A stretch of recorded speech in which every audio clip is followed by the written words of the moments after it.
दोस्तों, आप लोगों ने भूत प्रेत की कहानियां कभी ना कभी किसी ना किसी से जरूर सुनी होंगी। और ये भी हो सकता है कि आप में से कुछ लोगों का खुद का भी अनुभव रहा होगा।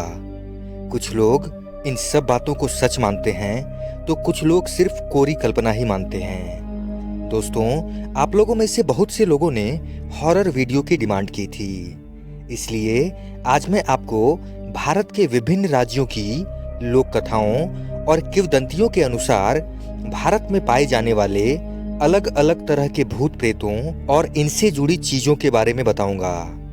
हालांकि मैं इनमें से किसी के भी सच होने का कोई दावा नहीं करता, लेकिन इतना जरूर कहूंगा कि ये सच हो या झूठ, लेकिन आपको बहुत मजा आने वाला है दोस्तों। इसीलिए अपने रिस्क पर इस वीडियो को देखें और अंत तक जरूर बने रहें दोस्तों।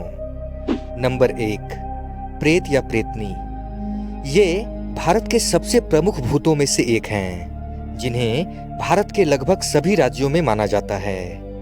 प्रेतों का जिक्र सिर्फ हिंदू धर्म में ही नहीं, बल्कि चीनी, बुद्धिस्ट और एशिया के अन्य संस्कृतियों में भी मिलता है। किंवदंतियों के अनुसार ये ऐसे लोगों की आत्मा होती है जिनकी मरने से पहले कुछ इच्छाएं अधूरी रह जाती हैं, या उनकी मौत किसी दुर्घटना या आत्महत्या से हो जाती है। हिंदू धर्म के अनुसार ऐसी आत्माओं का अगर अच्छे से पिंडदान नहीं किया जाता तो इन आत्माओं को मुक्ति नहीं मिल पाती, और ये अपनी इच्छाओं को लेकर धरती पर ही भटकती रहती है। ये आत्माएं अधिकतर जहां इनकी मौत हुई होती है वहीं पर भटकती हैं। इसके अलावा ये किसी घर, किले, जंगल या शमशान के आसपास भी मिलते हैं। लोक कथाओं के अनुसार ये आत्माएं लोगों के शरीर में घुसकर उन्हें परेशान करती हैं, और बहुत से लोगों ने इन्हें देखने का भी दावा किया है। हिंदू धर्म में माना जाता है कि शरीर में तिलक या माला जैसी कुछ भी पवित्र वस्तु होने से या भगवान का नाम लेने से ऐसी आत्माएं आपसे दूर रहती हैं। इसीलिए इनसे बचने का उपाय यही माना जाता है कि रात को किसी भी सुनसान जगह से गुजरते हुए भगवान का स्मरण करते रहें। Number 2, Boba. बोबा ऐसी आत्माओं को माना जाता है जो रात के समय पीठ के बल सो रहे लोगों की छाती पर जाकर बैठ जाती है। छाती के ऊपर बोबा के भार से उस व्यक्ति की नींद तो खुल जाती है और उसका दिमाग भी काम कर रहा होता है, लेकिन वह अपने शरीर को चाह कर भी नहीं हिला सकता और ना ही कुछ बोल सकता है। इस घटना का सामना कर चुके लोगों का कहना है कि उन्हें अपनी छाती पर काली परछाई दिखी थी। कुछ का कहना होता है कि उन्हें बूढ़ी औरत जैसी कोई चीज दिखी थी, जबकि किसी को कुछ भी दिखाई नहीं देता, लेकिन छाती पर बहुत ज्यादा भार महसूस होता है। इस घटना के दौरान लोग खुद को मौत के बिल्कुल करीब पाते हैं, लेकिन वे मदद के लिए आवाज भी नहीं लगा सकते। इस घटना को विज्ञान ने स्लीप पैरालिसिस नाम दिया है। नंबर 3, डायन का जिक्र सिर्फ भारतीय लोक कथाओं में ही नहीं होता, बल्कि विदेशों में भी डायन को माना जाता है और वहां इसे विच कहा जाता है। माना जाता है कि डायन ऐसी औरतें होती है जो शैतान को पूजती है और काला जादू करती है। लोक कथाओं के अनुसार डायन अंधेरे में सुनसान जंगल में जाकर काला जादू करती है और किसी भी व्यक्ति के शरीर के किसी भी हिस्से जैसे नाखून या बाल से ही उस व्यक्ति पर काला जादू कर सकती है। डायन अपनी शक्ति बढ़ाने के लिए किसी बच्चे या अपने ही परिवार के किसी सदस्य को मारकर शैतान को उनकी बलि देती है। माना जाता है कि डायन की लगभग सारी शक्ति उसके बालों में होती है और उसकी बालों की लटें हाथ की तरह काम भी करती है। पुराने समय में भारत में डायन को इतना ज्यादा माना जाता था कि बहुत से ग्रामीण इलाकों में किसी मासूम औरत पर काला जादू या डायन होने के आरोप में उन्हें बहुत कष्ट दिया जाता था। नंबर 4, डुंड। डुंड भारतीय पौराणिक कथाओं में बताए गए ऐसे भूत या आत्माएं होती हैं जिनकी मौत युद्ध के दौरान हो गई होती है। डुंड का सिर कटा हुआ होता है और वह रात के समय अपने घोड़े पर सवार होकर सुनसान जंगलों में भटकता है। उसके एक हाथ में तलवार होता है तो एक हाथ में उसका कटा हुआ सिर होता है। रात के समय जो भी व्यक्ति अकेले उस सुनसान जगह से गुजरता है तो डुंड का कटा हुआ सिर उस व्यक्ति को उसके नाम से पुकारता है, और अगर वह व्यक्ति उस आवाज को सुनकर उसके पीछे जाता है तो डुंड अपने तलवार से उस व्यक्ति का गला काट देता है। नंबर 5, जल पिशाच। जल पिशाच ऐसी आत्माओं को कहा जाता है जिनकी मौत नदी में आत्महत्या करने से या पानी में डूबने से हुई हो। हिंदू लोक कथाओं के अनुसार अगर मरने के बाद उस इंसान के घर वाले उसका अच्छे से पिंडदान नहीं करते हैं तो उसकी आत्मा को मुक्ति नहीं मिल पाती और धरती पर ही भटकती रहती है। जल पिशाच भी ऐसी ही आत्माएं होती हैं और नदी नालों या किसी तालाब के आसपास पाई जाती है।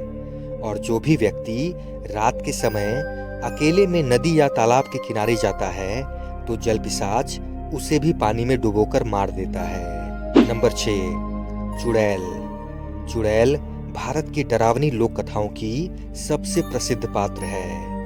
माना जाता है जिन महिलाओं की हत्या की जाती है या जिनकी मौत गर्भवती होने के दौरान या प्रसव के दौरान होती है तो ऐसी महिलाएं मरने के बाद चुड़ैल बनती हैं। चुड़ैल दिखने में बहुत ही ज्यादा डरावनी मानी जाती है, जिनकी बड़ी बड़ी आंखें, लंबे नाखून, सिर को चारों तरफ मोड़ने की क्षमता, चेहरा जला हुआ जैसा घिनौना और दोनों पैर पीछे की तरफ मुड़े हुए होते हैं।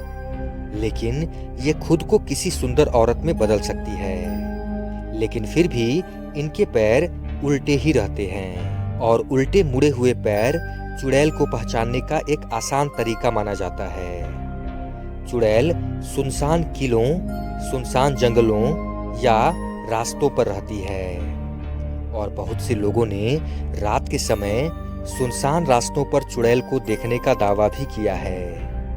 चुड़ैल को इतना शक्तिशाली माना जाता है कि ये जहां भी रहती है उस पूरे इलाके को नकारात्मक ऊर्जा से भर देती है। इसीलिए अगर कोई कमजोर दिल वाला इंसान रात के समय उस जगह से गाड़ी लेकर गुजरता है तो वह उस नकारात्मक ऊर्जा को सहन नहीं कर पाता, इसलिए उसकी गाड़ी का एक्सीडेंट हो जाता है और उसकी मौत हो जाती है। माना जाता है कि चुड़ैल महिलाओं पर हमला नहीं करती, इसीलिए पुरुष चुड़ैल से बचने के लिए अपनी गाड़ी में चूड़ी, बिंदी जैसे महिलाओं के आभूषण रखते हैं। लोक कथाओं के अनुसार चुड़ैल अच्छी और बुरी दोनों प्रकार की होती है। नंबर 7, बेताल। बेताल ऐसी आत्माएं होती हैं जो कब्रिस्तान के आसपास पाई जाती हैं। बेताल अपनी मर्जी के अनुसार कब्र में मौजूद लाशों में घुसकर रहती है और कुछ दिनों बाद रहने के लिए नया लाश ढूंढती है। माना जाता है जब तक बेताल किसी लाश के अंदर रहता है तब तक वह लाश सड़ना बंद कर देती है। बेताल रात के समय कब्रिस्तान से गुजरने वाले लोगों को अपने होने का एहसास दिलाता है, उन्हें परेशान करता है और उन्हें पागल कर सकता है, यहाँ तक कि उनकी जान भी ले सकता है। लेकिन ये आसपास के गांव की रक्षा भी करता है। हिंदू लोक कथाओं में बेताल को भगवान शिव जी के अवतार भैरव का रूप माना गया है, इसलिए बेताल को सभी तरह के भूत पिशाचों में सर्वश्रेष्ठ माना जाता है। गोवा तथा महाराष्ट्र के कुछ इलाकों में बेताल को पूजा भी जाता है, इसलिए वहां बेताल टेम्पल बनाए गए हैं। नंबर 8, बाघ। बाघ असम के लोक कथाओं में माना जाने वाला राक्षस या भूत है जो झील या तालाब के आसपास ही रहता है। लोक कथाओं के अनुसार बाघ का पसंदीदा खाना मछली है और ये इंसानों से दूरी बनाकर ही रखता है। लेकिन अगर कोई इंसान इसे नुकसान पहुंचाने की कोशिश करता है या इसे डराता है तो ये उनकी जान ले लेता है और उसकी लाश को पानी की गहराई में छिपा देता है। बाघ के शिकार अधिकतर मछुआरे लोग ही बनते थे और कहा जाता है कि इंसान को मारने के बाद ये उसका रूप ले लेता है और उस व्यक्ति के परिवार के साथ रहने लगता है।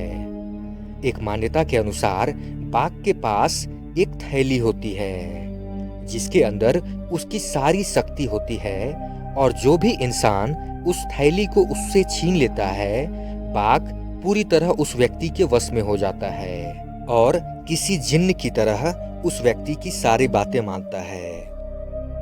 नंबर 9, चेडीपी। चेडीपी गोदावरी के आसपास के इलाकों में सुनाई जाने वाली लोक कथा का पात्र है। चेडीपी का मतलब वेश्या होता है, यानी वेश्याएं मरने के बाद चेडीपी बनती हैं। माना जाता है कि चेडीपी रात के समय नग्न अवस्था में लोगों के घरों में घुसती है और अपने जादू से घर के सभी सदस्यों को गहरी नींद में सुला देती है और फिर घर के सबसे मजबूत मर्द के पैर के अंगूठे से खून पीती है। अगले दिन उस मर्द को पूरे दिन थकान महसूस होता है और अगर वह व्यक्ति अपने चोट का पता लगा लेता है और उसका इलाज कर लेता है तो चेडीपी अगली रात उसके घर नहीं आती। लेकिन कुछ और किंवदंतियों के अनुसार अगर चेडीपी को उस व्यक्ति का खून पसंद आता है तो वह रोज रात को तब तक उसका खून पीने आती है जब तक उस व्यक्ति की मौत नहीं हो जाती। माना जाता है कि चेडीपी खुद को बाघ के रूप में बदल सकती है, लेकिन उसका एक पैर इंसानों का ही रहता है। नंबर 10, जोख। जोख बंगाली लोक कथाओं में माने जाने वाला एक भूत है और लोक कथाओं के अनुसार ये ऐसे भूत या आत्माएं होती हैं जो किसी धन संपत्ति की रखवाली करती है। इन भूतों को अच्छे स्वभाव का माना जाता है और कहा जाता है कि ये अपने चाहने वाले लोगों की रक्षा करते हैं और उनके पास धन की कमी नहीं होने देते। लेकिन जो लालची व्यक्ति जोख के रक्षा किए गए धन को चुराता है, ये उसके परिवार का जीवन बहुत मुश्किल कर देता है या उस व्यक्ति की जान ले लेता है। बंगाल में जोख द्वारा रक्षा किए जाने वाले धन या संपत्ति को जोखेर धोन कहा जाता है। नंबर 11, ओडियान केरल के लोक कथाओं में माना जाने वाले ऐसे लोग होते हैं जो काला जादू करते हैं, जिसे ओडी विद्या कहा जाता है। ये एक ऐसी खास विद्या होती है जिससे ये खुद को सांप, कुत्ता, बिल्ली या किसी और जानवर में बदल सकते हैं। इनकी कहानियां केरल में 1950 और 60 के समय में बहुत प्रचलित थी, क्योंकि उस समय बिजली बहुत कम जगहों में थी और लोग अंधेरों में जंगल से गुजरा करते थे और बहुत से लोग ओडियान को देखने का दावा करते थे। किंवदंतियों के अनुसार ओडियान को खुद को जानवर में बदलने के लिए एक खास मिश्रण की जरूरत होती थी जो शिशु के खून से मिलकर बनता था और कहा जाता था ओडियान रात के समय काला जादू करके आसपास के गांव के किसी गर्भवती महिला को वश में करता है, जिससे वह महिला खुद ही चलकर उसके पास आती है और वह उसके भ्रूण से बच्चे को निकाल देता है और महिला फिर से अपने घर जाकर सो जाती है और उसे इस घटना के बारे में कुछ भी जानकारी नहीं होती। फिर खून से मिश्रण तैयार करने के बाद वह इसे कान के पीछे लगाता है और कुछ मंत्र पढ़ता है और खुद को मनचाहे जानवर में बदल देता है और यह जानवर किसी आम जानवर से अलग होता है, क्योंकि इसकी या तो 3 टांगे होती हैं या 3 आंखें और अंधेरे में इसको देखकर कुछ लोग तो डर से ही मर जाते हैं, जबकि कुछ लोग इस अजीब जानवर को देखने के लिए इसके नजदीक आते हैं और इसके छूने मात्र से ही उस व्यक्ति की मौत हो जाती है। नंबर 12, निसिर डाक। निसिर डाक एक बंगाली शब्द है जिसमें निसिर का मतलब रात और डाक का मतलब पुकार होता है। यानी निसर डाक ऐसे भूत होते हैं जो रात के समय किसी के प्रियजन या परिवार के सदस्य की आवाज निकालकर लोगों को पुकारती है। जो भी व्यक्ति इस आवाज को अपने परिवार वालों की आवाज समझने की भूल करके इस आवाज के पीछे चला जाता है तो वह व्यक्ति निसर डाक के वश में हो जाता है और निसर डाक उसे कुछ दूर सुनसान अंधेरी जगह में ले जाकर अपना असली रूप दिखाती है और फिर उसे जान से मार देती है। माना जाता है कि निसी ज्यादातर अमावस्या के रात ही आती है और लोगों के घर के दरवाजे के बाहर से परिवार के किसी सदस्य की आवाज निकालकर दरवाजा खोलने के लिए कहती है और अगर कोई इसके इस छलावे में पड़कर दरवाजा खोलने जाता है तो वह उसके वश में हो जाता है। लोक कथाओं के अनुसार निसर डाक सिर्फ 2 ही बार आवाज लगाती है और व्यक्ति अगर 2 बार पुकार के बाद भी नहीं आता तो वह किसी दूसरे को शिकार बनाने के लिए चली जाती है। इसीलिए कहा जाता है कि रात को अगर कोई आपको दूर से आवाज लगाता है या आपसे मदद मांगता है तो आपको उसके 2 से ज्यादा बार कहने तक रुकना चाहिए। दोस्तों, आशा करता हूँ कि यह वीडियो आपको अच्छी लगी होगी। अगर वीडियो अच्छी लगी हो तो लाइक करें, कमेंट करें, शेयर करें और सब्सक्राइब जरूर करें दोस्तों, जिससे मुझे ऐसी ही अच्छी वीडियो बनाने की प्रेरणा मिलती रहे।